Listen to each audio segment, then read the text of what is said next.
Вот и все. Adore подали в суд на участниц New Jeans. Только что агентство Adore выпустили интересное заявление, в котором сказали, что они подали иск против мемберов New Jeans, чтобы запретить им подписывать рекламные контракты. Вот официальное заявление.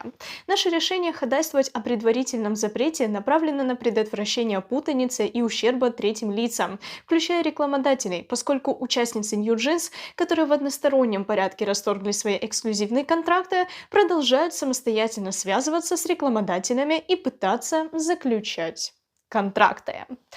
Иск был только что подан, Сеульский суд еще не вынес свое решение, однако то, что у New Jeans сейчас будет много разбирательств, и так всем понятно. Что ж, ждем решения суда, ждем новых заявлений от New Jeans, от агентства Adore, а когда их появится больше, первыми об этом, конечно же, узнают подписчики телеги Полинси, поэтому прямо сейчас подпишись, если ты не сделал этого ранее.